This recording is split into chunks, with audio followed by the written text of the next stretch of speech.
Am I breaking through? Will you feel me too?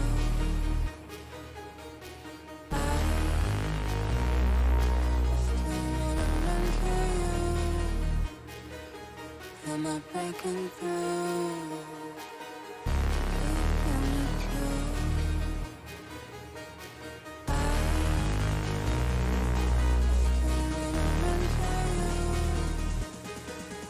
Am I breaking through?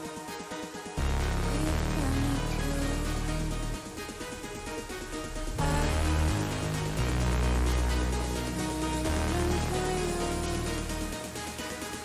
Am I breaking through?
Am I breaking through?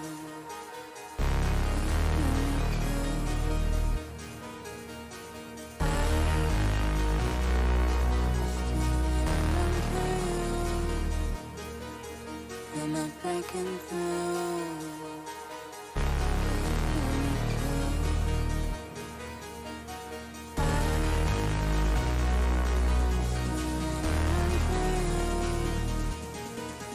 Am I breaking through?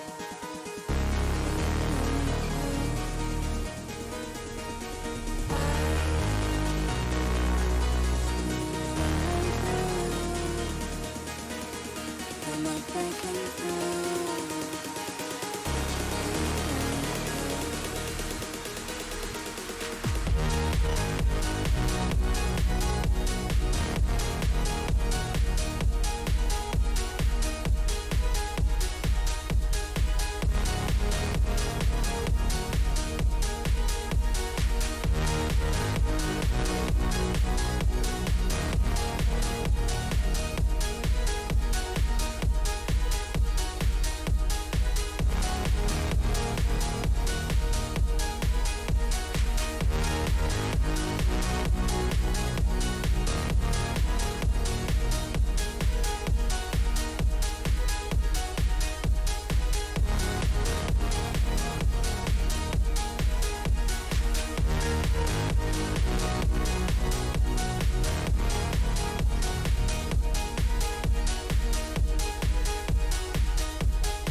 And welcome back, ladies and gentlemen, boys and girls, to the Mythic Esports DSS game. We are week number 4. I am joined today by the wonderful Magic Man. How Hello. you doing, Magic?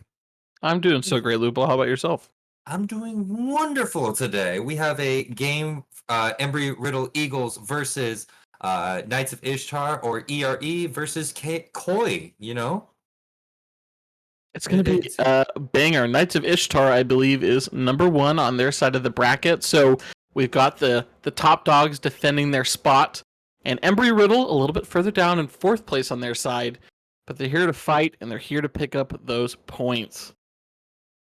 I am looking very forward to seeing this kind of game. I know Embry-Riddle played last week and didn't go so well for them. I'm hoping that this week has just been a giant mental reset for them. Um, They are and playing with an E-sub at least for game 1. So game 1, yes, we might not see that large mental reset, but hopefully by the time game 2 and they got their full roster on hand, we might see that. But you know what?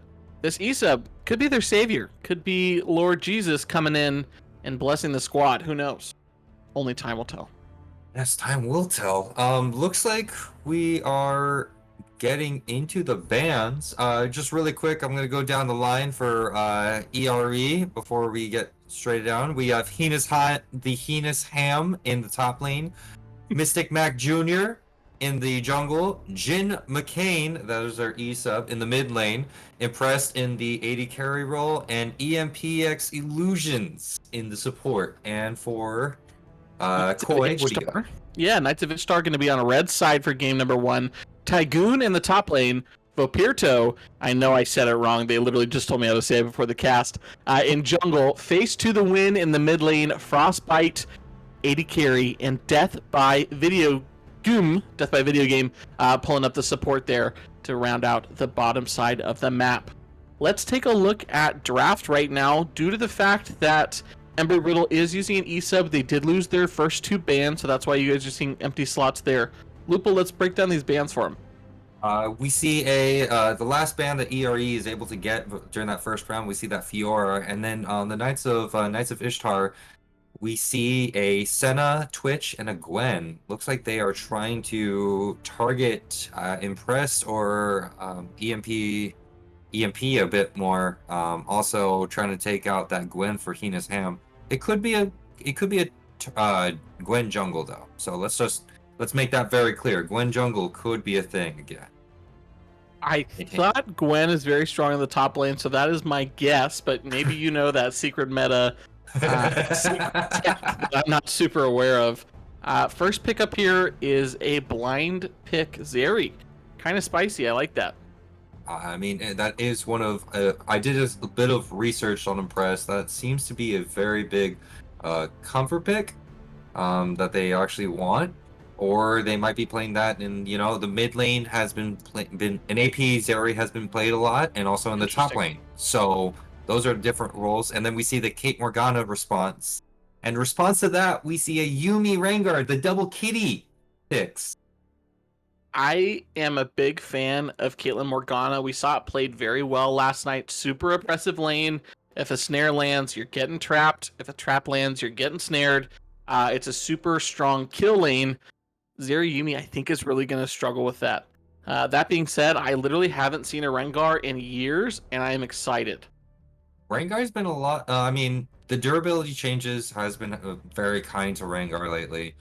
Able to go a bit of a tank bruiser build lately, actually, that I've been playing around with in the top lane, so it's been a lot of fun. Okay, so still it's certainly flexible right now, Yeah, jungler top lane. jungle top lane is a thing, and then we see the Graves, which is also could be a flex pick. Graves top and Graves jungle, so a lot of flex picks we see here. I mean, we could see the Zeri in the 80 carry role. Obviously, that is a traditional spot. But those Koreans, they got big brains. AP Zeri. We do see Knights of Ishtar banning out the Shen and the Dr. Mundo, so they are going to go ahead and assume that's a jungle Rengar, and they're going to toss some more bans up at the top lane.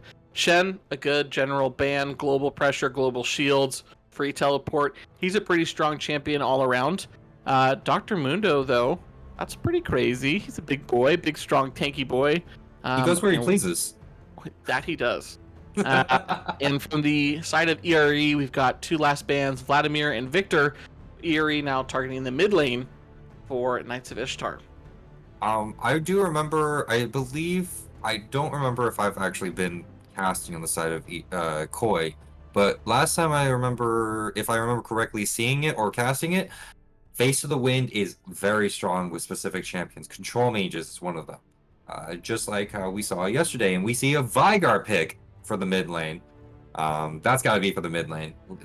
So strong these days, especially with that durability. Like, durability changes has done so much. It's been too much that we don't need to see this as much. Yeah, we saw Vigor picked up in 2 games last night. I think champions in general that are scaling right now are obviously super impressive and very strong. Vigor just brings a lot to the map. He's got that nice big chunky stun gate, as well as, again, just some crazy damage that moment across like the 20-25 minute mark. So looking to see a large chunk of damage coming from the mid lane of Knights of Ishtar here. ERE is going to respond by picking up the Ornn for the top lane, so a nice big CC tank. And then Xerath. Some high poke, high damage. Again, he does a lot too. Yeah, it's the range to get past the Vygar cage, which is a great call on their part. Their Jin McCain didn't really get to scope him out as much as I wanted to before the game, because he is an E-sub, like you said. But it is a great idea to try to outrange the Vygar cage and all the Q and the W and the Q, just making sure to play very safe. And then we see Aatrox in the top lane. Aatrox very strong lately. We did see an Aatrox in last night's games as well, so I'm actually pretty proud of our Stridebreaker League. They are getting some good reads on the meta. Obviously, the league that's playing tonight, Dreamshatter, are in a higher elo bracket, so it is nice to see a representation of what strong champions look like being played across all of Mythic Esports. So Aatrox picked up. We know he's a super strong split-pushing champion. Very oppressive when he's able to get a tiny bit of a lead to push down turrets. So this should be fun and a nice brawl up in the top side. Great. Predictions are live. Magic, how you feeling about both sides? You know what? I'm leaning towards Knights of Ishtar. I just think that their bot lane is stronger and very effective all throughout the game. And again, after watching Aatrox, Aatrox bullied tanks last night, and so I think we're going to see that again.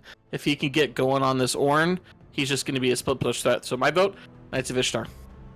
You vote Knights of Ishtar. I believe that I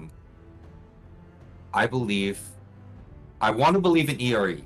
Right? I want to give them the benefit of the doubt, even though E-sub, probably they know. So one of the two of these players do know how Jin McCain does play.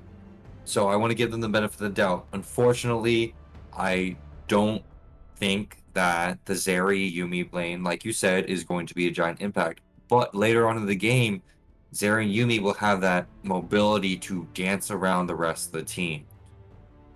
So I'm going for, even though Knights of Ishtar has a bit of a scaling, bit more scaling, especially with the Vygar and the Aatrox that we saw last night, I'm going to give it to ERE. ERE might be able to play this a lot better. The Rengar, again, like I said, durability changes have been making him a giant bruiser, and I honestly think that if timed properly and also doing the guerrilla warfare, we'll be able to start doing a lot of damage to this team. Fair enough. I did forget about the double cats, if we're going to be honest. Yuumi Rengar does a lot of damage, moves very, very, very fast. So jungles might be a real pivotal point in tonight's matchup. Graves obviously does a high amount of burst, very sustainable jungle clear, very easy. Versus Rengar, who is a little bit slower, doesn't come out as healthy.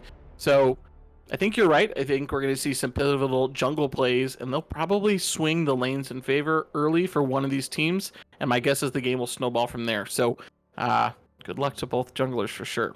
I cannot wait to see how Vopierto, is that how you say it? Correct? It's Vopierto? Vopierto? No, it's Voperto. Yeah, for sure. For sure. And Mystic Mac Jr., I'm gonna have to say that Mystic Mac is going to have to try to stay around the mid lane to give Jin McCain that advantage. Because less time Vygar's in lane, less time he has to stack, less time he has to the ability to.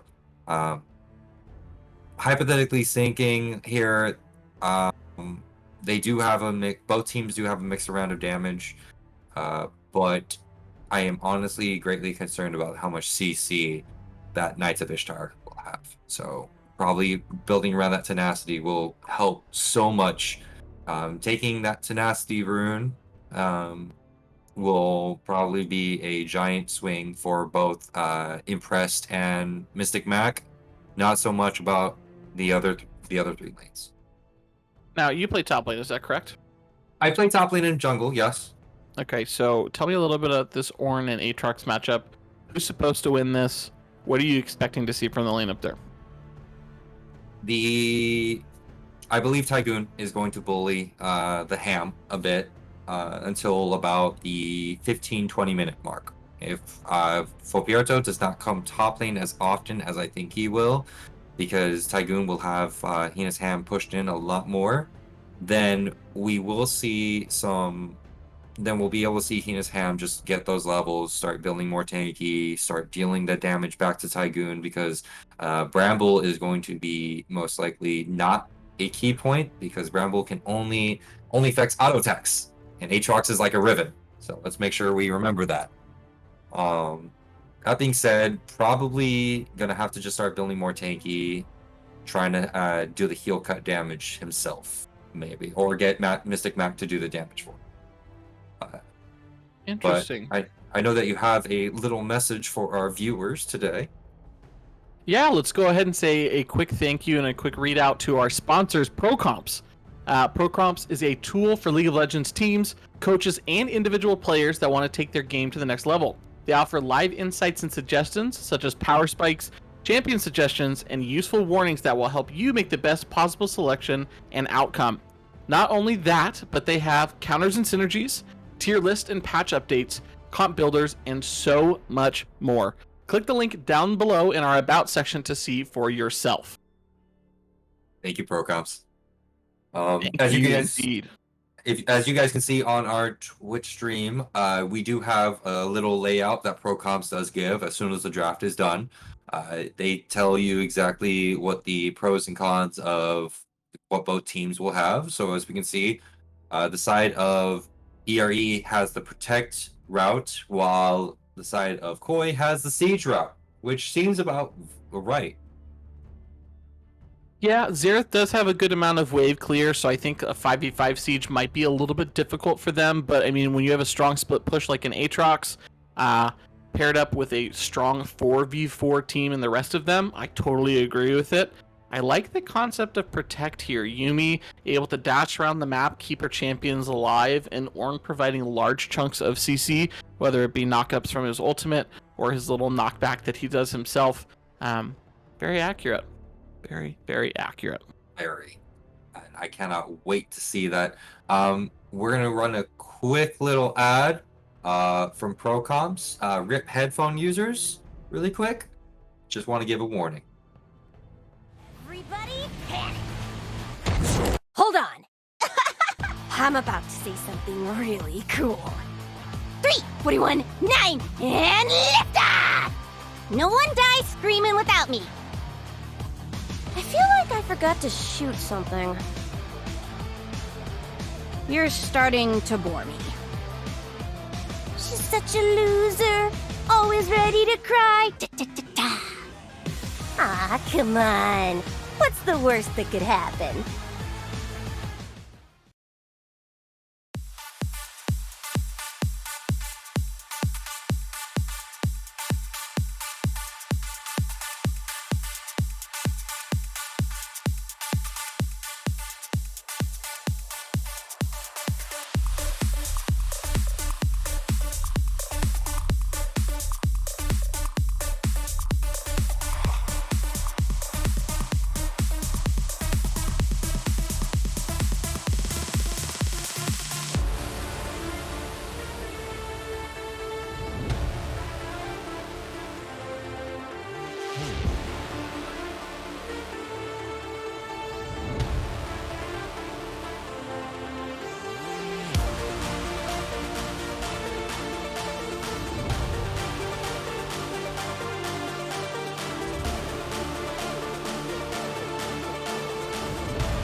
Hello, folks, and we are back. It is our game with the Embry-Riddle Eagles versus the Knights of Ishtar. Embry-Riddle here on the blue side, Knights of Ishtar on the red. Lupul, look at that. After a night of 3 games of 2 5 points, both teams have invades dropping on the map. So much spicier, even though nothing actually came of it. I mean, nice job on ERE side with that ward on the bot lane, that bot tri-bush. That is one of the points of entrances that people will go for the invade. Unfortunately, I mean, the good news also is that they were able to also drop a ward right on that red buff for Koi. So they will be jungle tracking, or they might be actually invading. Mystic might be invading shortly right after he gets his red. It's typical Rengar shenanigans, you know, wants to counter jungle, make sure nothing goes the way of the enemy jungler. Yeah, I don't know a lot about that jungle matchup in my head. I feel like Greens is probably the stronger dueler level 1, but Mystic might be looking to just go straight to take that red and leave without even looking to brawl. So good on them. That's good wards, good vision, and a strong start. The damage from bot lane is exactly what we expected. Impressed getting shredded. Yeah, I love it. Frost absolutely has a range advantage here, and they're doing a good job of taking advantage of that by just getting a lot of pokes and auto attacks down. Death by Video Games has missed 2 snares now. But that's okay. The damage has been done, and pressed forced already to pop the health potion, chugging away. And Caitlyn, very healthy right now. Level 2 is gained first, though, for the side of Knights of Ishtar. Not able to find anything from it. Caitlyn is doing a good job of just securing those minions in the wave. And by the way, Mystic is still in Voperto's jungle. Voperto has no idea what's going on yet because he has yet to hit that top red side area, but probably figured it out now. Jin McCain and face to the wind is the opposite of what's going on.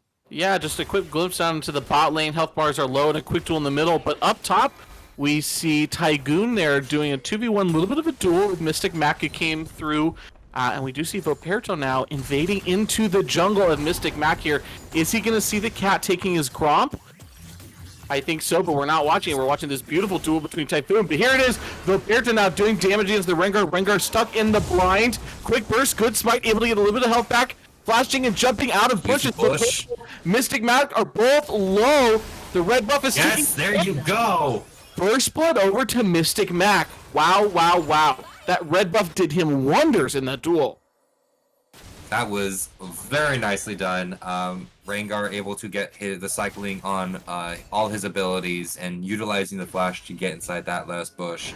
Look at this Tycoon coming to take this scuttle here, but he is spotted out by the heinous hand. Flashes are traded. Heinous is still on top of him. Right now we're going back to bot lane though. Another missed Q from Morgana. A little bit of trades back and forth with auto attacks here. Yumi is able to jump off, get a little bit of a shield, get a little bit of mana back. Healing going down unimpressed. Nothing but a spicy trade in the bot lane. This camera keeps pulling us away from what I think is the action. First I tell you. It's great. I love it. Oh, good stun gate here from Vigor, getting some good poke damage here on the Xerath. A lot of trading going back and forth. And now back down bottom. A Q actually lands a flash over from Caitlyn. Yumi, though, is dropped off. She's forced to heal herself. Ignite goes down. Yumi is going to die to the last. Here comes Mystic. Mystic Mac and Jr. here. Voperto, though, reading this bot lane trade. He is stopping the Rengar from being able to fight. Voperto coming over the wall and pressed. One auto takes him down. Voperto now reloading. It is a low Rengar. Back to Morgana. The Q lands. And a pick up a kill from Caitlyn. Holy smokes. What a trade, dude. What a fight in the bot lane. 3-4-0 for the sides of Knights of Ishtar. Yeah, unfortunately Mystic utilized that empowered W to get out of that stun earlier, so no empowered W this time around. Nice job on the Knights of Ishtar side.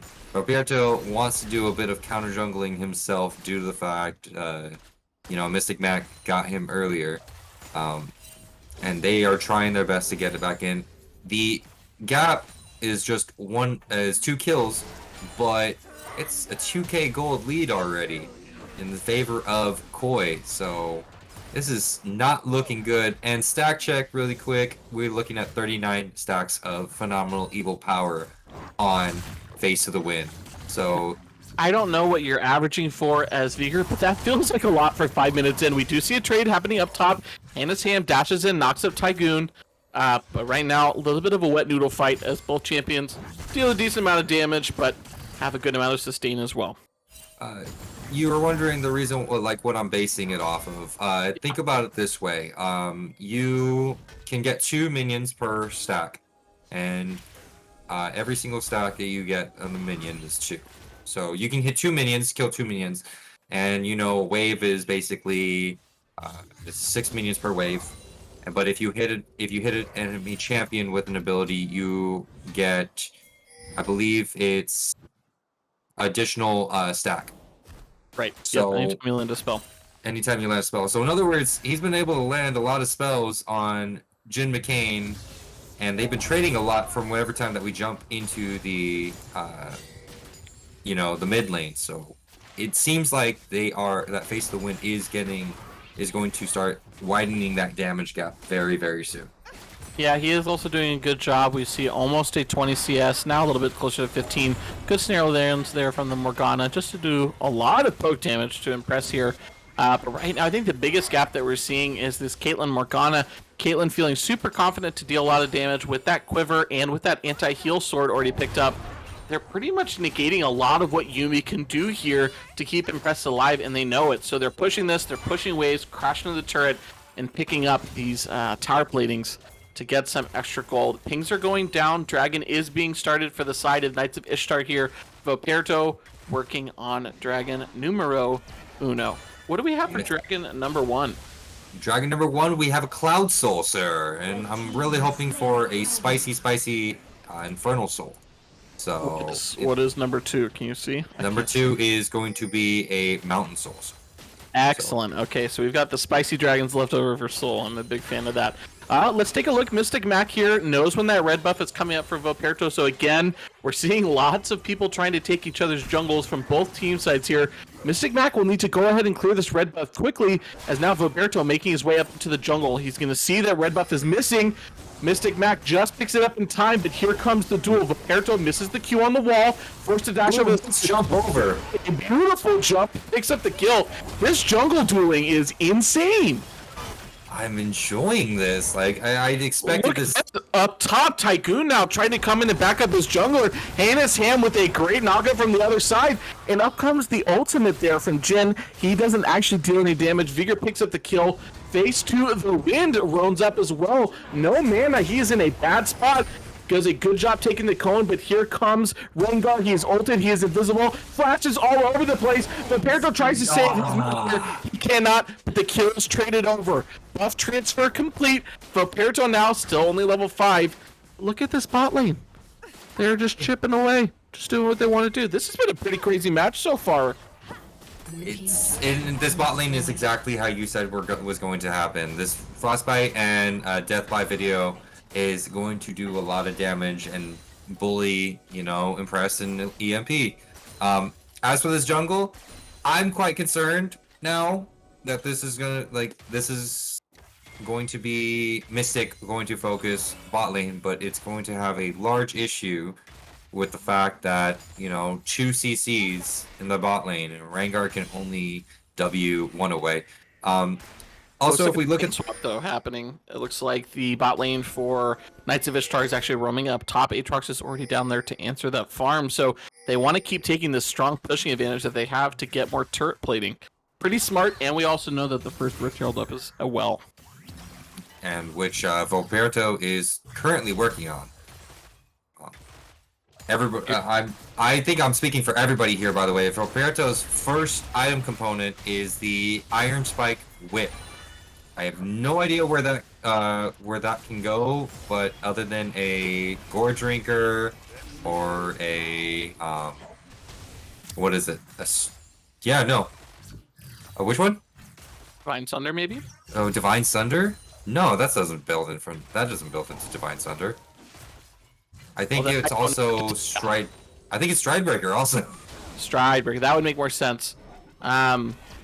What's interesting, Knights of Ishtar, they have a 3k gold lead here.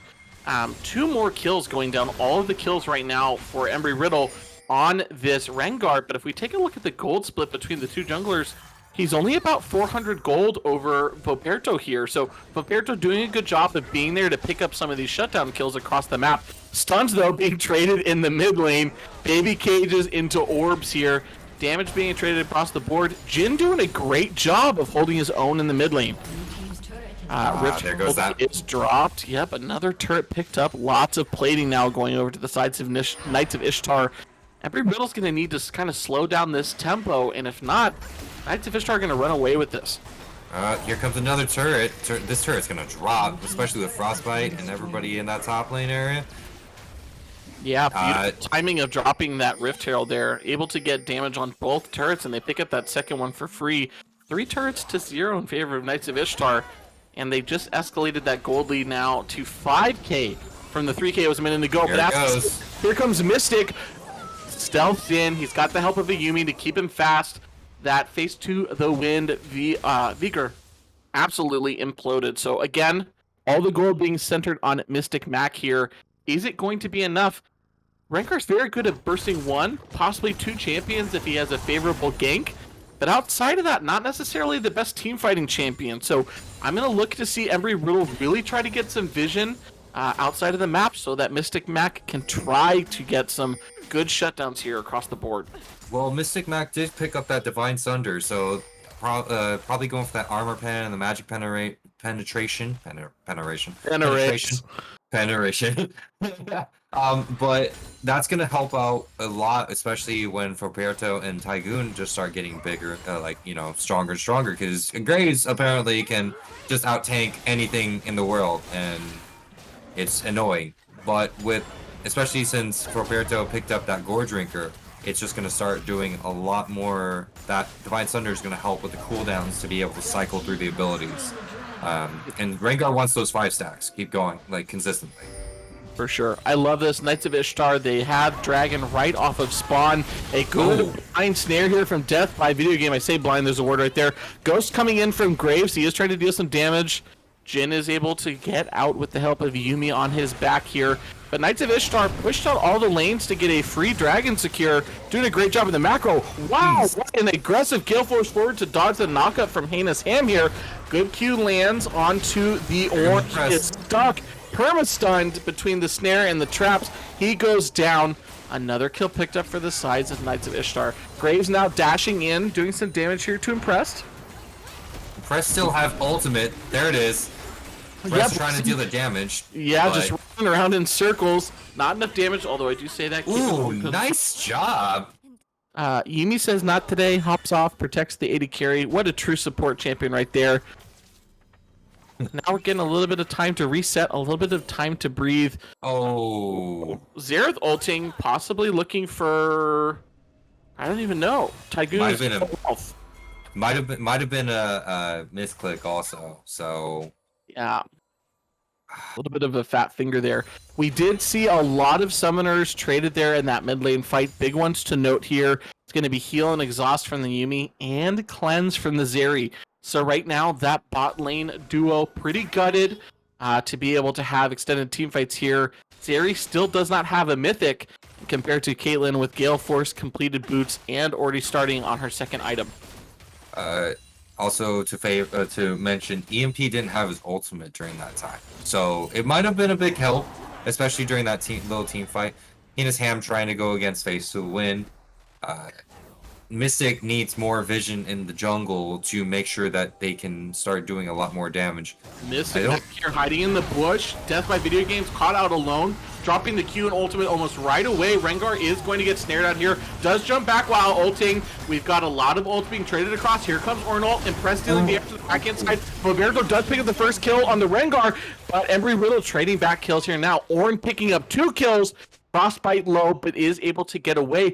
That's a big goal swing, although again, we're looking at picking up kills kind of on the wrong targets. Ornn picking up those 2 kills for the side of Embry-Riddle Eagles. I think we want Heinous Ham to still keep split pushing, getting all that farm, waiting until they get to that level 13, then start. As soon as they hit that level 13, it's all it's just gonna be cruise control for them because they'll probably be able to get all that additional stats on their mythic items.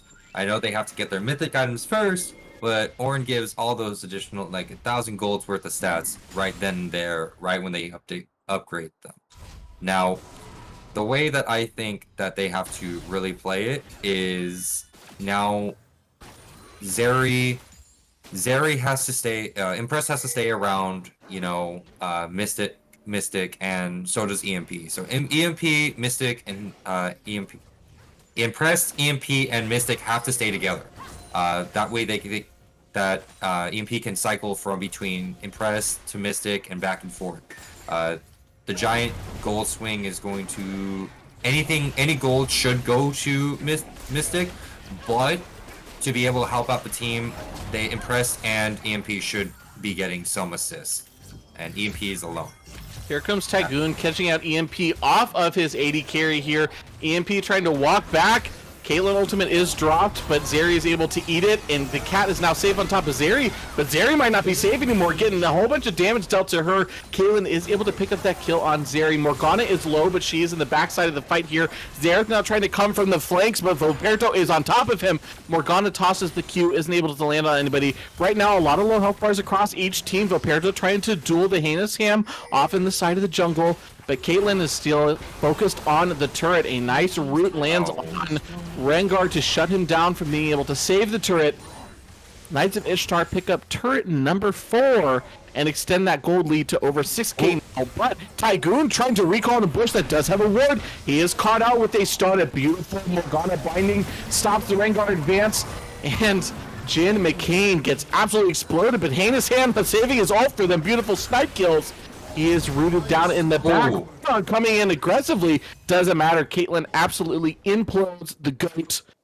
Mystic Mac still looking for kills here. Death by Video Games seems to not be able to miss these bindings, but here comes Watch out from the back. Yep, in comes the gank here. That is a kill over to Rengar, and the trades are coming over. Babygate goes down, isn't able to land on anybody. Impressed is skating around, trying to deal damage, going aggressive now in a 2v1. Vaperto turning, dropping the blind, but it's not going to be enough. All sides are going to walk away. All in all, 2 kills to the favor of 1 there for the side of Embry-Riddle. These fights are close, and they're still close, especially with how large this gold gap is becoming, but they're not taking what they need to get from these fights. Well, they did get the shutdown on Frostbite, though. I will say that. And now Mystic does have that ultimate ready. I think all they're waiting is on EMP, but I don't think they have time to wait. Here, Heinous Ham is stuck in the midst. He's knocked up by Tygoon. Tygoon is now literally frontlining in a 4v1 here. Here comes Face to the win. Isn't able to land a snare. Both sites are a little bit resetting as Dragon is now spawned here. We are fighting over Dragon number 3. Baby K goes down. He's able to implode Mystic Mac Jr. here. The Yuumi ult goes across and lands on nobody. Heinous Ham is dead here. Knights of Ishtar are just running it down, chasing for more kills. Stun Gate lands on the Zeri. The Yuumi dropped off with nowhere to go. That is a 4-for-1 for the sides of Knights of Ishtar. They're going to claim their prize by dropping that Rift Herald, grabbing 1, possibly 2 turrets here in the mid lane, while Vaperto is taking Dragon.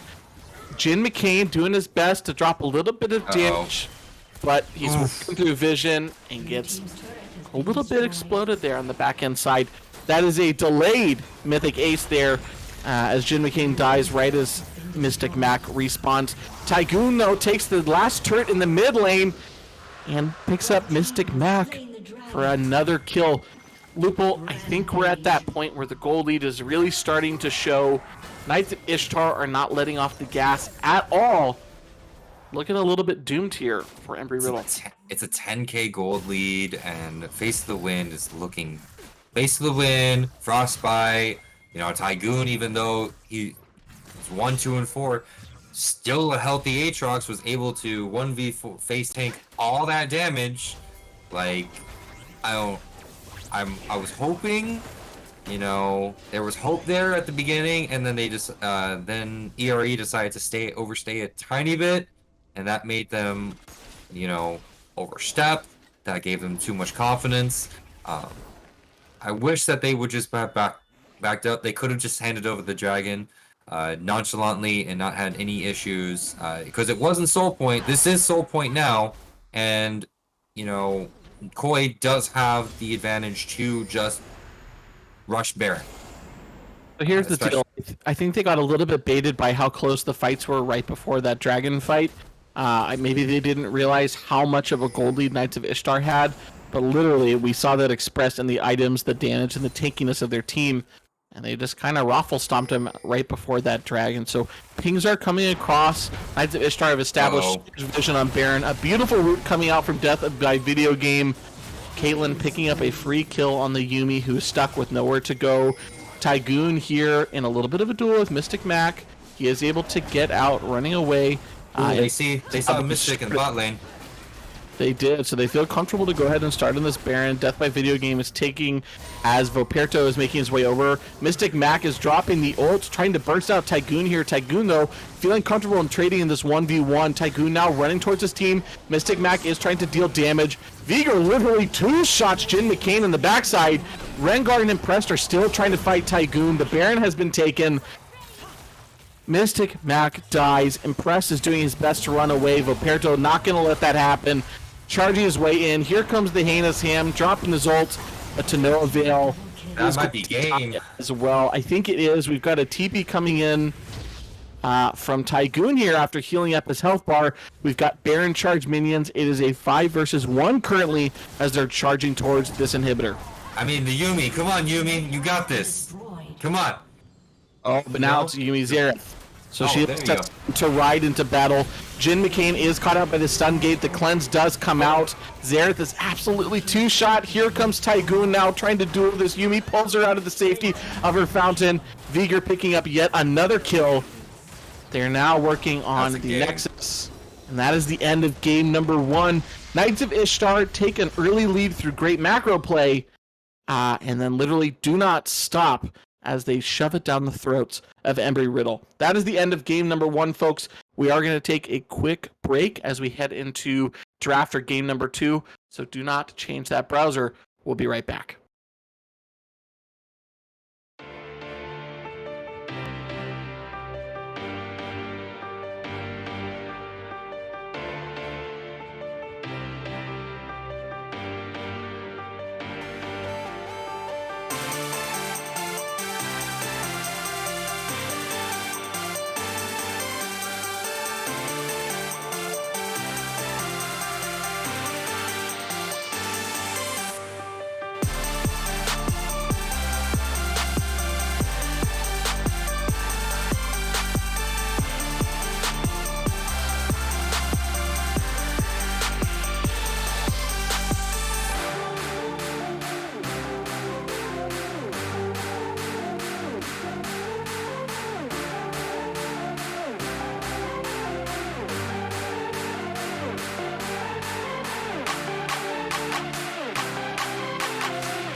Welcome back, folks.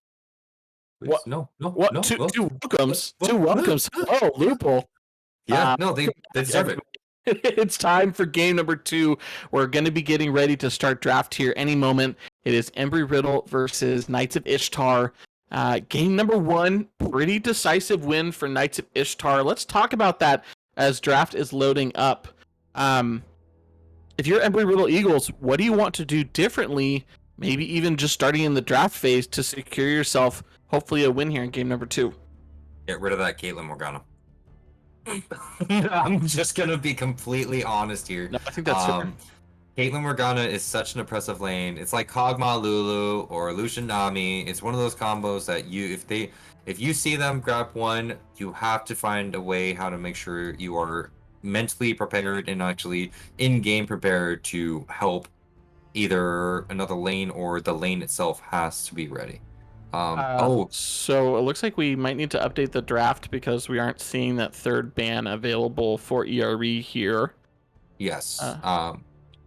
So we will be going back over the draft. Sorry about that, ladies and gentlemen. We're just gonna give us a quick minute. But I honestly believe that they need to make sure that they are mentally prepared just in case anything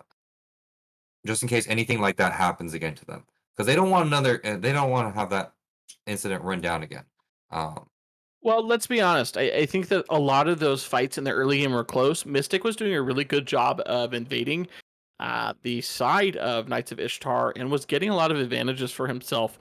I think one of the main issues was the gold was targeted solely on a Rengar, which he was able to do a lot of good damage and helped pick up a lot of those kills early, but it seemed to be a tougher champion for him to be able to transition that kills into anything more. Knights of Ishtar did a wonderful job of picking up kills and then immediately going and taking an objective, whether that was early dragons, early Rift Heralds, or just turrets all on their own. They really, really played through the macro after getting kills. So if I was going to say anything, maybe get a jungler that isn't solely picking up gold as an assassin, maybe more of a duelist or an enabler for other people to be getting these kills here early. Draft now, though, rapid fire. Knights of Ishtar banning Senna and Lucian, which are Senna, same ban from game 1, but Lucian is new. Gwen also banned away, so almost same bans from Knights of Ishtar here. They might be looking to play the Twitch because they left it open. There it is. Yep, and then ERE doing the Fiora, Zeri, and Volibear ban. So again, Fiora is the same as we saw in game 1. They had lost their 2 other bans, so maybe Zeri and Voli were on their roster there for those bans. So insta-lock Twitch. Twitch, I know, is traditionally an AD carry, but can also be a super sneaky jungler. Yes, you are correct. Is he being played in mid lane at all right now, or just those 2 other lanes? Just those 2 lanes that I know of, unless somebody's been playing. Like, I know a couple people in DSS are playing in the other games. 1 or 2 of them play Singed mid. I know somebody played. I know that last night in SBS, their mid laner does play Tristana mid. We hate Renekton. So there's a lot of different things going on, and I see that we have a Vayne Yuumi bot lane, and EMP choosing to go with the Yuumi again. Yeah, I don't think Yuumi was bad for them. I think it was not great in the Morgana Caitlyn lane. But with the assumption that that's not happening again, if Twitch is going bot side, they'd probably feel safe picking up that Yuumi. EMP certainly played well. It was just hard because everybody had gold leads. Yuumi can only heal so much. Nautilus locked in for the sides of Knights of Ishtar, get out of the side. Get off of Koi's accounts. But that Nautilus is a great pickup. The Dredge line is going to make sure that Vayne Yuumi cannot play the way that they want to play. Impress is going to have to play around any of those Dredge lines coming their way. And you know what? Foperto said, if it ain't broken, don't fix it. Chooses the Graves. Yeah, I honestly like Graves. Yeah, he played really, really great game 1. He was there for counter ganks. He did a lot of damage. He did get counter jungled early, but I imagine we're not going to see Rengar again from ERE, so he probably feels pretty comfortable picking up Graves one more time. Ornn picked up again for the sides of Embry-Riddle Eagles. So Yuumi, Ornn, same champions as game 1. Heinous Ham didn't again play poorly. It was pretty much even trades across the top side until things started snowballing a little out They of got rid of that Heinous Ham's Aatrox favor. though. They got rid of that Aatrox though. Good choice. Great choice. Oh, and it looks like they are choosing to get rid of the Xerath. Just to let everybody know, Jim McCain is not going to be in this game. It is 3 versus 1,000 this time around. One of their actual rostered subs, so no ban losses this time around, as you guys can tell. But they choose to get rid of the Ari. So Koi gets rid of the Ari Xerath, and ERE decides to get rid of the Aatrox Vigar. Interesting. Vigar scaled super hard. He was literally two-shotting people at the end of the game without ultimate. Like, it was disgusting. So I think that's a really smart adaptation. Get rid of that. Put him on something else that we need to see to be as strong. Udyr, though, picked up for the side of ERE. I like that. I love me some Udyr. Dude, deer, the god deer. I want to see if I see any Trick 2G games plays happening in this, I'm going to lose myself. I'm not joking. I'm going to pull my hair out. Gnar picked up for the top lane for Koi here. That's not a bad top laner. It's one of my favorite top laners. As soon as that champion came out, I did play it myself. So, well, and I would imagine that Gnar kind of has his way against Ornn, at least early on. He's got a lot of poke, a lot of damage that he can consistently do outside of Ornn's range. Victor also picked up for the mid lane for Koi here, and a Vex hover for the side of ERE. Ooh, I like that. I don't think Vex is the play here. I'm gonna be honest here. I'm not sure if Vex is the play here, but they're gonna go with it anyway. The reason why, I mean, sure, Graves has those grit, can stack that grit with those dashes. Does Dredgeline count as a dash? I'm not sure. No, I don't think so. No, I don't think so either.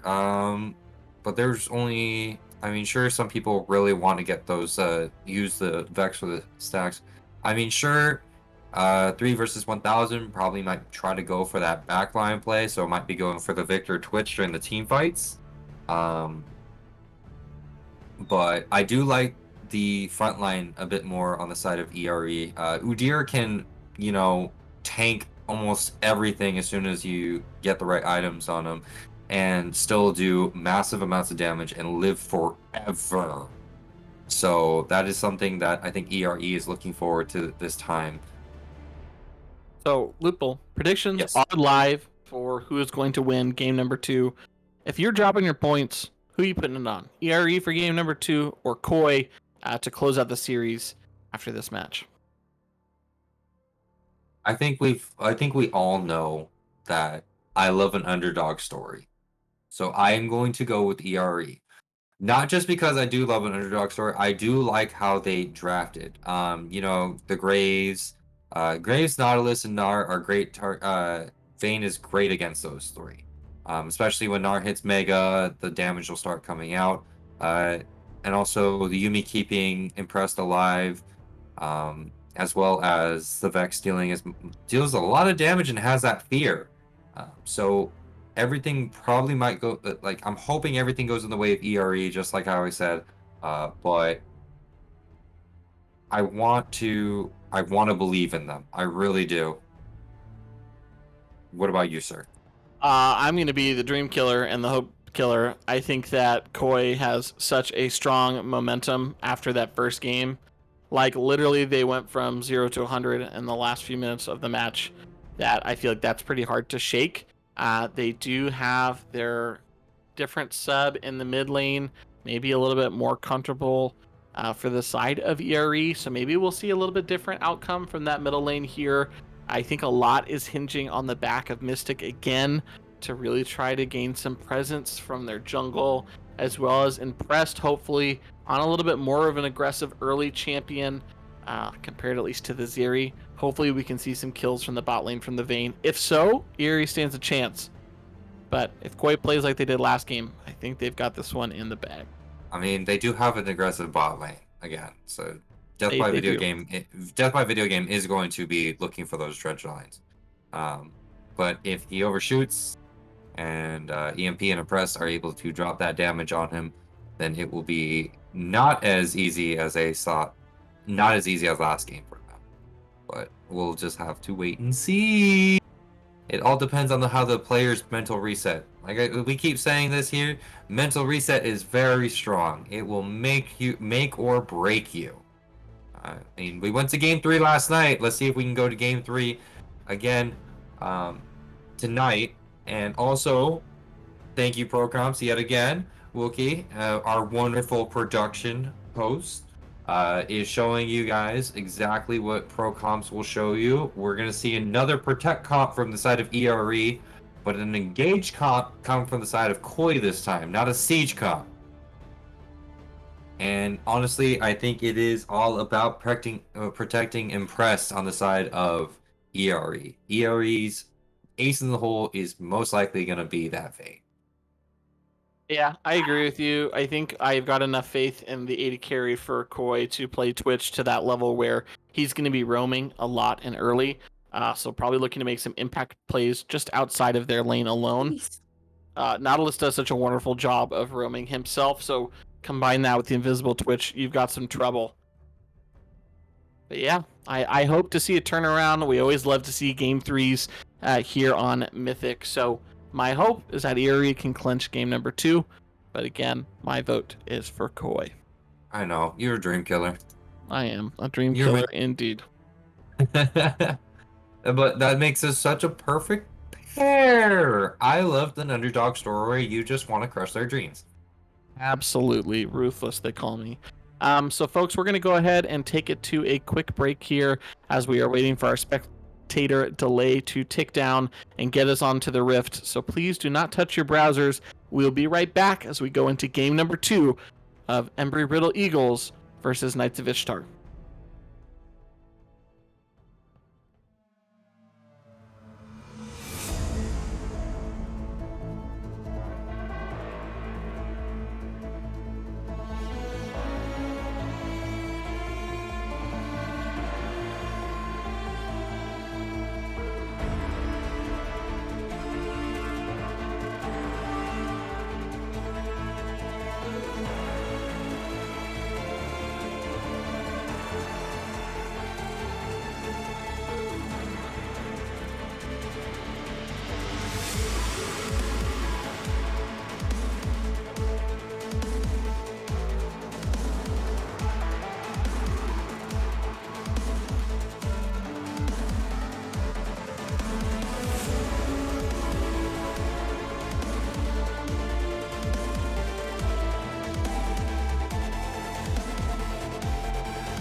And welcome back, ladies and gentlemen, to game number 2, Embry-Riddle Eagles versus Knights of Ishtar. It looks like we're going to see some shenanigans. Engage. Heinous Ham now caught out. That is going to be a death. He's forced to dash and flash away. Still has a little bit of living, but it doesn't matter. Vampirto there with the ghost. Picks up the kill with the auto attack.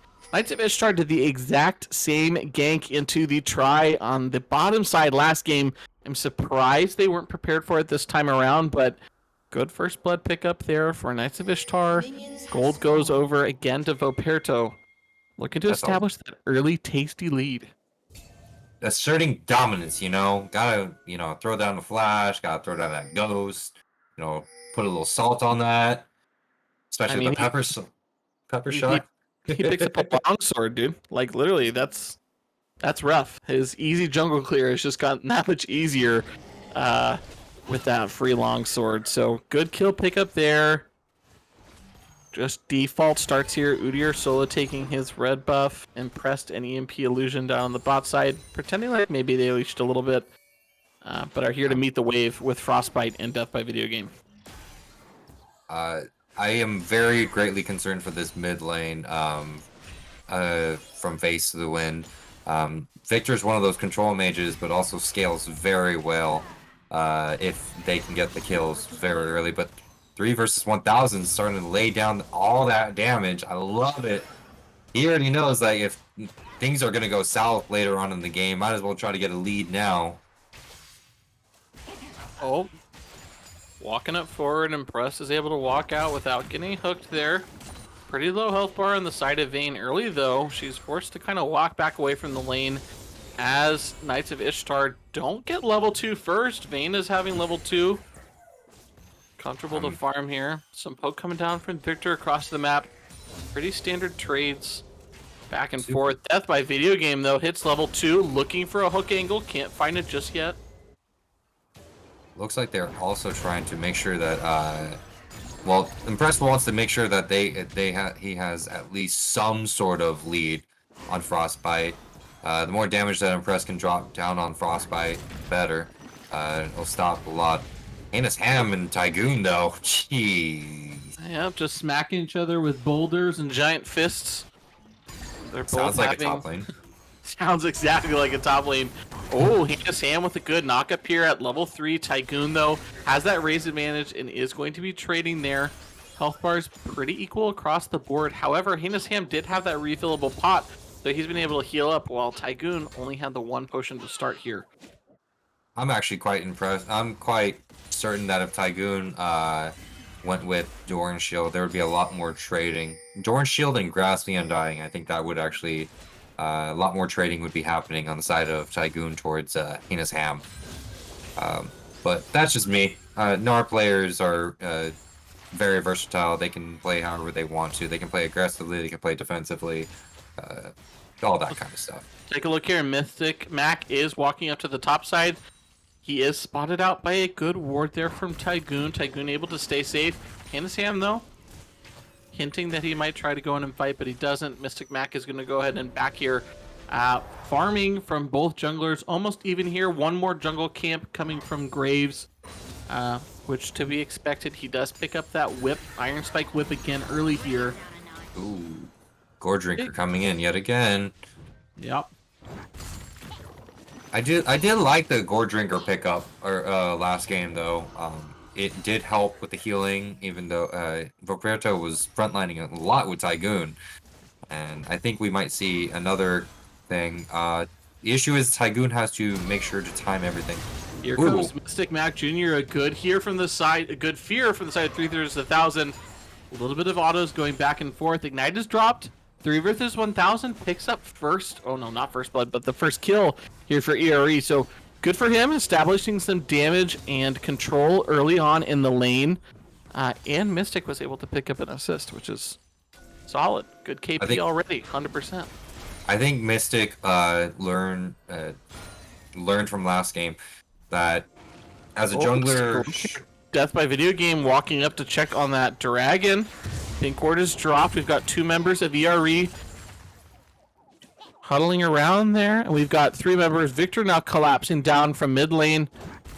Vampirto walking away from the dragon. Things are going down. They're just They're just looking at each other down there while Heinous Ham and Tygoon are trading up on the top. The clash of the wet noodles. Let it begin. Uh-oh, we see a looks like disconnect. We have a DC here and a reconnect. No pause Yeah. needed. Praise be. Yeah. Pings are going down to start Dragon after Koi had cleared out the pink ward from the side of ERE. ERE looks like they are choosing to give up this Dragon Good call. for Good free. call. I agree. It's interesting that they invested those 2 pink wards on the Dragon and then walked away from it, but what do I know? Blue team picks up Dragon 6 minutes. I mean, it was a good call to try to fight for it, try to, you know, help Impress. I know Impress wasn't there that much, but Impress was farming. So the more gold this Vayne can get, the closer they get to that shield bow, and shield bow will help Vayne live a lot longer than Twitch. I mean, sure, Twitch might be going for that, maybe Kraken Slayer? Oh, Frostbite seems to be having some connection issues. and then So this is- comes back. Yeah, Alright. kind of odd. He's there. He is reconnected. No BMs here from the side of ERE, taking advantage of a standing still Twitch. Good for them. Solid yeah. sportsmanship. I enjoy that all the time. Level Uh-oh. 6 is being traded in the mid lane here. Victor is doing some good damage, but in comes Mystic Mac Jr. The ultimate is dropped from Victor here. Damage is coming across. Mystic Mac taking a lot here. In comes the Vex, dropping the Q. Is it going to be enough? No, Voperto lives with just a sliver of health, gets the level up, has more HP back in the tank. Mystic Nice. Mac with a beautiful Fear Q coming out from the Vex. A stun goes down on the Victor. Victor trying to burst the Vex. That won't be enough. Oh, top lane, we're seeing another Clash of the Titans. Yep, Heinous Ham. Good dodge from Tygoon to jump over the ultimate there from Heinous Ham. Both characters are going to be alive after ulting each other. Mid lane, low health bars, but no additional kills. So a good job there from Mystic Mac to land those additional stuns and some pretty clutch fears from 3 versus 1,000. You said Vex was maybe not the pickup, but he's landed some pretty great fears that have converted into kills here for the mid lane. I mean, these fears, as I said earlier, they're going to be making or breaking this whole game. Like, timing those fears. I mean, Wookiee Monster are wonderful Just production. going in on Tygoon, getting a knock-up, getting the burst damage. Not a lot to follow up there. Sorry to interrupt you. Thought it was No. going to be a little spicier than it actually ended up being. It's okay. Wookiee Monster has... I've been playing a couple of Vex games with Wookiee Monster in the side, so... Again, here comes Voperto ganking out on the top side, comes in through a clear non-warded try, forces the flash out of Heinous. That was a great flash, though. That little smoke cloud not only blinds you, but it does slow you, so he flashes out of that to stay safe. And Voperto's looking to stay top side to try to poke down this turret, but in comes You Mystic don't want that. Aka from Heinous Ham here. Voperto trying to get out. Auto attacks are slowing, but Mystic Mac is not giving up here. He's walked up. He is stunned Voperto, but he is going to turn his Heinous Ham. Maybe had a little bit of a miscommunication there. He was walking back as Mystic Mac was running up forward. A roam up from 3 versus 1,000 is spotted out by a ward. Good answer there. They're looking to try to make plays across the map. Just not able to connect on that one. This bot lane is looking like a top lane game. I'm serious about this. Impress is literally trying to make sure that he gets items before anything else happens.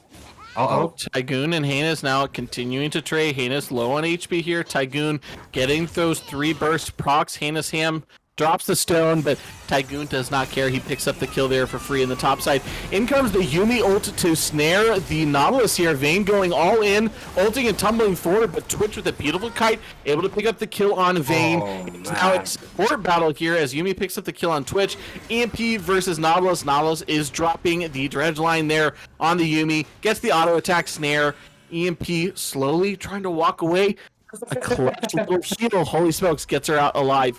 Wow, big trades there. Vayne going really aggressive, which honestly pretty surprising after how passive that bot lane played out. But kill going over to Frostbite on the side of Twitch. That's good kill allocation, gold allocation, as compared to the kill that was picked up for EMP here. I wish that Impress would just have waited a bit longer. And again, here we go. Frostbite picking up the heal cut really early, so that is probably what helped them win that fight against EMP and Impress, because Impress had that the healing from the lifesteal from Vampiric Scepter, and EMP, you know, those heals from Yumi. So a lot of cut going on there. Yes, my inner support is applauding Frostbite for paying that Yumi tax early in both games. Thank you for noticing you should be cutting heal. Good pickup there. We do see Mystic Mac is roaming down, and so is 3 versus 1,000. This time they do not want to give up this dragon that's spawning here in 10 seconds. They've started to clear vision around the map. Mystic Mac still huddling right in the pit. It looks like they're going to start it up right when Dragon spawns here. But we do see that Vampirto is also matching this roam. 3 versus 1,000 stayed middle as Phase 2 the wind actually comes down. So we are going to see a Dragon fight here. Currently numbers in the favor of Koi. Engage comes across. The Q lands on Mystic Mac. A good ult here coming across from the Yumi, is able to snare the Victor. Vex comes over the wall, gets a good ult in fear, tries to flash in to get that AoE from the shield, but she is going to get bursted as Vex was in there alone. Impress just trying to get away with their life. EMP is sitting on Udyr, but I don't think they're going to be able to do this Dragon. I think we're being cleared, and Dragon starting up again for the side of Koi. Koi just had numbers at the start of this fight. 3 versus 1,000 got there too late, and kind of went in as their team was starting to get out there. So a little bit unfortunate timing for ERE as Koi picks up Dragon number 2. Lupul, what Dragon Soul do we have? Mountain. We have a Mountain Dragon Soul, ladies and gentlemen, and honestly, if ERE can get out of this, we can probably see Hemus Ham and Mystic starting to do a lot more, tank a lot more damage. By the way, Purpose of Life, thank you for that posture check. We do. Thank you, Magic. Honestly, it was a split fight. It was a really split fight. We saw Mystic and Impress trying to focus on Death by Video Game, but that is not the target you want. Face of the Wind had a perfectly timed ultimate to take down 3 versus 1,000. This Nautilus Hex flashing over the wall. There are 2 members coming up to 3 versus 1,000. 3 versus 1,000 was playing it right. She was postured on the top side of her lane, but there's not much you can do when the Graves and Nautilus come and run you down. So another kill picked up in here for the side of Face to the Wind. That's a little bit unfortunate. That's not looking good because now Face to the Wind is just going to start scaling harder and harder. Probably has upgrades, a lot of upgrades going on. Let me see if I can check that really quick. We did also see Mystic Mac take the Rift Herald there. Didn't mean to interrupt you, but hopefully they will try to secure some early gold, maybe pick up some plates with the drop here. It's going to have to be soon as plates are falling in 30 seconds. I honestly believe the best choice would be mid lane, but as we can see, Face of the Wind is still very healthy and will probably take down that Rift Herald very quickly. Yep, Mystic Mac there trying to push in the wave. Impress going though on full aggro here. Tumbles in with the ult from Yumi. Gets a good snare. Exhaust goes down. Nice. Impress picks up a kill. Impress and EMP are now chasing down the Nautilus. Heals coming across. Vayne getting a lot of these high damage procs. One auto attack away with the tumble. Picks up a kill. Double kill for the side of Impressed here. Rift Herald is dropped. Low health bars for both 3 versus 1,000. And Mystic Mac, Face to the Wind, does so much damage. Picks up both kills in the 2v1 in the middle. But Rift Herald is able to come across and deal damage, but plates were down. So it kind of feels like a waste not even able to secure any plates or turrets there from that drop. A little bit forced from the side of ERE. Here comes Vampirto. Yep, Vampirto is in here. Impressed, doing their best job to kite back and push them away. Vampirto, though, feeling pretty aggressive, feeling very strong. Great nice dodge. Graves ultimate. Oh, flashes to try to land the last auto, but the Q came back from Graves and picked up. That is unfortunate. Big Sag. Big Sag. Oh, that was such nice. That was fancy footwork by Impress, but flashes right in the wrong space. So here's the deal. Vayne does pick up the shield bow. They are going to feel strong again, and Preston EMP most likely going to be trying to force some more kills. As I say that, here comes Mystic Mac Jr. gets the stun. 3 versus 1,000 comes in with the ultimate, lands a good fear. That is a shutdown going to the Vex, but here comes Frost and Death by Video Games. They're going to secure that kill onto the Vex and start to chase down this Udyr. Vampirto shutting him down, slowing him with those auto attacks. Udyr is doing his best to run into the jungle with the sliver of health. He is forced to smite, grabs a little bit of HP from his chickens, and actually makes it out alive. Good job from Mythic there, being able to avoid giving over another kill, but they're trying to make these plays where they're getting kills, but Koi is just there to shut them down right afterwards. Here comes Mystic. Mystic getting caught again by death by video game. And Frostbite coming in stealth. Mystic Mac here. The ultimate comes across from Nautilus. Twitch picking up that kill in his jungle. Vayne, Impressed, and EMP here, though, looking to possibly fight. Impressed just walking away, maybe looking for a place to give EMP a chance to jump, but the damage is too high for the cat. 3 members of Koi still just sitting in the bot side jungle here. This is their jungle. This is their jungle. This is not ERE's jungle. Yeah, you know what? Again, this feels like, hey, these fights are kind of close, but when you look at that gold difference, 5k in the favor of the side of Koi, they really are, again, just pushing their lead and taking advantages, whether it be stealing jungles or securing kills. Dragon spawning in 20 seconds, and it looks like Koi is heading straight there. Voperto and Nautilus beelining to this dragon. I do enjoy the fact of, obviously we see the Twitch pick up the Bork, but this Bork is going to slow down a lot of momentum for Impress when he's going to want to go in. That 25% slow is going to make sure that Impress cannot do that fancy footwork again. And also, same thing with Mystic. Mystic, that's going to slow down Mystic a lot, especially in that bear stance. Yep, and we see Vayne and Yuumi both in the mid lane. Vex just hovering around their blue buff. They saw the vision clearing plant come across Dragon. Face to the death by video game, though, looking to catch out this Vex. Fear available, drops a shield, flashes over the wall. She's trying to kite away from that Victor ult, but it catches up in the end. Dragon and a kill go over to the side here. The Heinous Ham and Mystic Mac trying to duel Typhoon in the top lane. Tygoon, excuse me. But they're unable to pick up anything. This is looking really, really rough again for ERE. It almost kind of seems like Koi is playing with their food with the amount of time they're spending in ERE's jungle.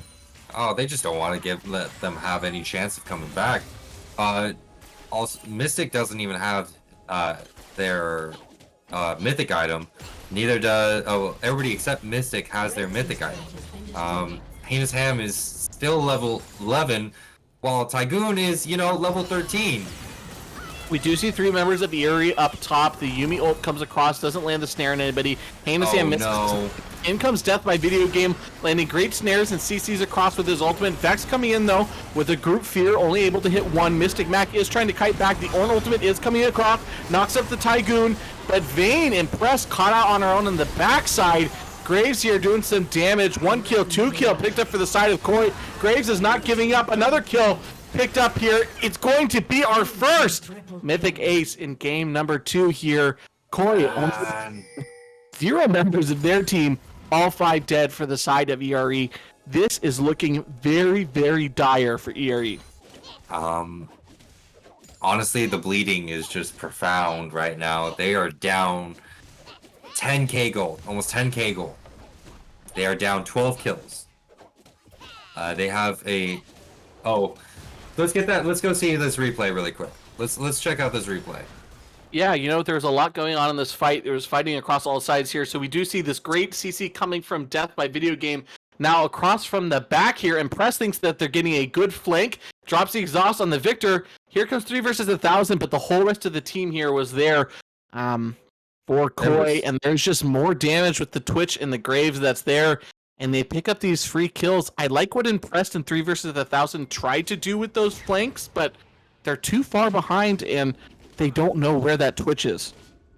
Not to mention, Heinous Ham was very low health, so wasn't able to, initiate the way that they wanted to.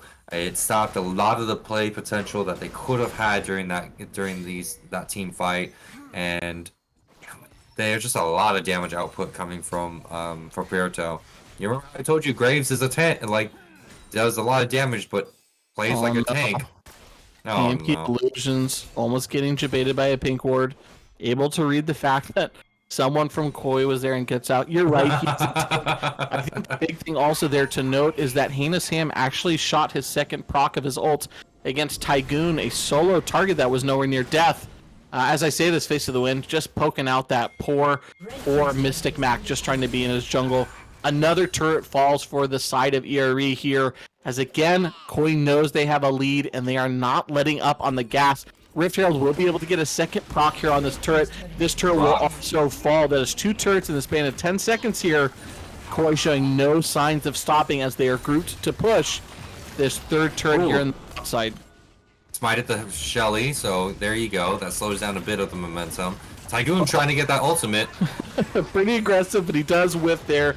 Anisham looking to see if he has any chance to do any knockups with Roberto. No fear at all, walking up to get these autos on the turrets.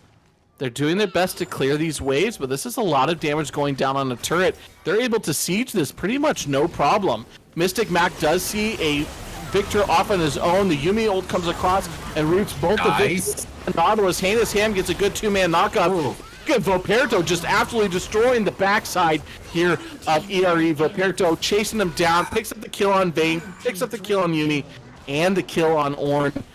Too far, too gone. They're going to pick up the inhibitor turret and inhibitor here on the bottom side, and they probably look to just end the game right here. This is just the ending. 3 versus 1000 doesn't have ultimate. Picked up a stopwatch, trying to do the CC damage. This is a lot of damage. Just armor shred coming from Black Cleaver also. Goes gold. The Tygoon takes the turret aggro from the graves there. Nautilus lands a good CC hook. 1 tower falls. Twitch is here again. Tower 2 going to drop. We do have respawning players here. They are going to stop the Nexus from going down, but I don't know if they want to.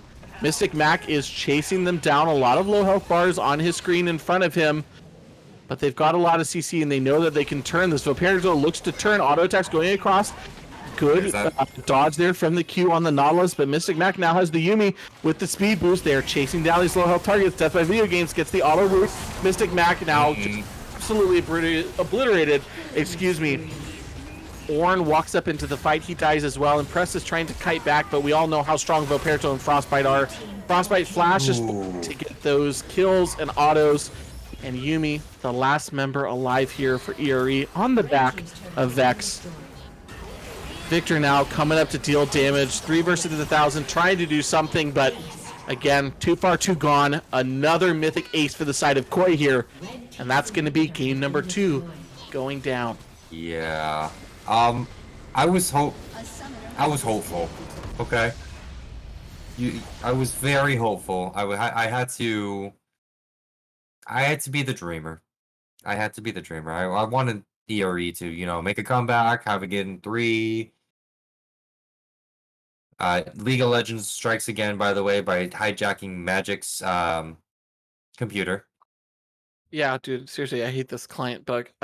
You know what? I think what we saw was a really excellent performance from Koi, showing us what it looks like to take a lead and then just push it to end a game. They did it in game 1. They did it in game 2. We saw brief moments where ERE thought they could make a comeback, but nope. We're going to keep pushing and taking turrets and taking objectives. Actually, just a really, really great macro showing from the side of Koi. I like Face the Wind. Face the Wind would probably. I know that we're about to get into the MVP very soon, but my MVP would probably go to Face of the Wind. Was building very much what the team needed. Consistently built what the team needed. Also played very carefully, even though that they knew that they were going to get targeted by Mystic. But that's just me. That shield, the Shadow Flame. I don't know if you remember game 1, but even as a Vygar picked up the Shadow Flame to counteract all the shields that they had on the side of ERE. The Yumi gives a shield. I believe also Rengar gets a little mini shield from when using the W. It was just very well itemized and dealt a lot of damage throughout the game, both games. I think that's fair. I'm going to toss my MVP vote here to Voperto. I think that just some spectacular games on Graves. But B, he was literally the pivotal player almost at every single spot in the map. If a turret was falling, if an objective was being taken, he was there. So pretty impressive play by the jungler. It really felt like he was leading the team, at least from a spectator side. So that's certainly where my MVP vote is going. To the jungler, but we already had a jungler yesterday. That's okay. Jungler is clearly the most important part of teams I know, here. right? But no, I do mad respect to for Foperto. Was playing all around the map, was making sure most likely shot caller, I have to admit, because every single time he roamed, everybody else would follow. It's like following the Pied Piper. Hey, we're gonna go this way, we're gonna go that way, we're gonna take this, we're gonna take that, we're gonna clear this vision. It was very nicely done. The siege was done properly also. Um, Again, I honestly think Graves should be gutted and redid. That grit is too strong, especially with the correct items. That Gourd Drinker, that the first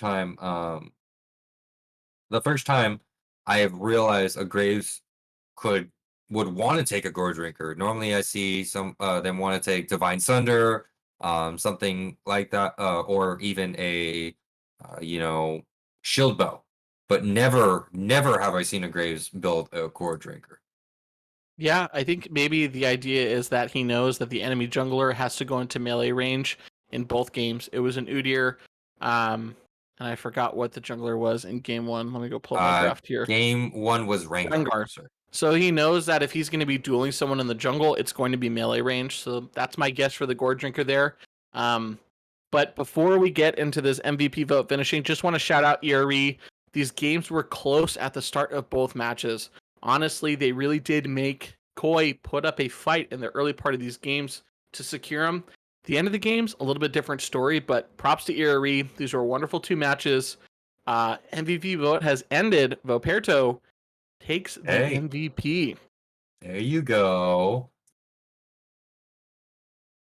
Let's get him slowly in here. We'll get him in momentarily. Here we go. What's up, Roberto? What's up? What's up? How you doing, How buddy? you doing? I'm doing pretty good. How are you guys? We're doing great. Thank you so much for the amazing games today. I have to ask because I made the assumption that people were following you like the Pied Piper. Were you shot caller? Um, for a lot of the macro decisions, I was, but it's a lot of team effort with our team, so Okay. everyone gets a say. We just played the macro well and looked felt pretty clean. So yeah. Awesome. Tell me a little bit That's- about draft. You guys banned Twitch in the first game, and then leave it open in first pick it in game number 2. Why is Twitch your priority? Is that a comp based around Twitch, or what was the look for that draft? RADC just really likes Twitch. He thinks Twitch and Zeri he thinks are like the only two like prio picks in the ADC. So I kind of agree. So we just got them off Twitch because we saw that in their champ pool and took it for ourselves so we could get it. It's a great plan. I mean, did you guys was that your guys' all around draft plan, or were you guys just having a anti somebody like an anti Yumi champ pool or anything like that, or it was just that? Yeah, it was kind of just that. We banned the Senna because we hate playing at Senna, and then I understand. we just wanted the Twitch. So yeah. Cool. I think it was Yeah. pretty clear to me that in both of these games, Graves was such a pivotal person. Like you literally were able to duel anyone and everyone at any point of the game. I would assume Graves is in a good spot, but tell me a little bit about that pick. Why was Graves such a priority for you guys? Well, first game, it's just really good into Rengar. If I W the bush, he can't jump because he can't see anybody. But also, I'm just having a lot of fun playing Ghost Graves. It just feels so good. But that jungler played really well. I have to give him props. His early pathing caught me off guard. Kind of spooked me a little bit. Not gonna lie. Honestly, a lot of people are as a fellow jungler, a lot of people aren't brave enough to go into an enemy Graves jungle because Graves clears pretty freaking well. Yeah. It's on par with an Olaf clear these days. Not gonna lie, because I know Olaf has been doing pretty crazy clears these days. But I was impressed that Mystic would even step into your jungle. Yeah, I mean, Um, after first item, I'm pretty much invincible. After Gore Drinker, I'm pretty much invincible in that build first Rengar. But before that, he played it well and he had the advantage. So well played for him. I think my last question is going to be, obviously when we get to watch higher elo teams play, I think it's cool because I just hear things that you're saying that I'm like, of course that makes so much sense, but I wouldn't think about when I play. But you guys were pretty exemplary in, you guys had a lead early and you just closed a game. Like if you weren't taking turrets, you were taking objectives. What kind of macro decisions would you maybe pass on, or maybe say some words of advice to our Stridebreaker series to help them end games like you guys did so decisively? Let me think. No, it's a pretty loaded question. I'm gonna admit Uh, that because it's yeah, pretty it's much one hard of to those think about questions. retrospectively. I don't know. It's hard to tell because we have just such good. We just mesh so well as a team. It feels just so natural to play the macro the way we do. Sure. Our support, pretty much always hits those key abilities that let us go in. We could be a little too aggressive early, which is why the games we got a little behind early. But when we are ahead, yeah, just grouping for the objectives, getting all the standing gold on the map, all those outer turrets. You'll see a lot of teams not get the outer turrets. But that second herald, getting multiple outer turrets, just gives you gold, gives you pressure on the map, lets you have vision control, and then makes it a lot easier to close out the game. Nice. All right. So I want everybody to hear that your teams need to mesh. So stop being dicks, okay? Supports, land your critical skill shots. If you miss a skill shot, you will lose the game, guys. All But in support. that's great insight. I love that. Thank you for I sharing mean, that with us. Magic, doesn't that mean that he's also pointing at you? Yeah, I suck, Lupul. We all know this. That's why I'm casting this season, dude. Come on. But no, Congratulations, brother. I appreciate it. Lupul, sounds like you had another question. any shout outs that you have for us, for anybody, Yeah, Tygoon, first time in our top, popped off. What? Ooh. Yep. His first time in competitive, I should say. Let me make that clear. I was It's about not to his first say, time ever. oh my But gosh, my heart almost dropped. yeah, I'm like, I'm not what? I'm not first time Nar, but in competitive, I've been trying to make him play that champ for so long, and finally worked. I mean, he's pretty strong now, like Yeah. especially with all these changes. Moving on. Any other? Um, Pog support, Pog ADC, Pog mid. I don't know. Popped off. Team. Pog team. Pog team. All right, man. Well, thank you so much for coming in, and thank you for giving us a great game. Congratulations again for getting MVP. And also thank you, ladies and gentlemen, who are watching on this stream. Uh, Unfortunately, that is it for this week. That is all the games, but don't worry. This Tuesday, we're going to have a Mythic Rewind, as always.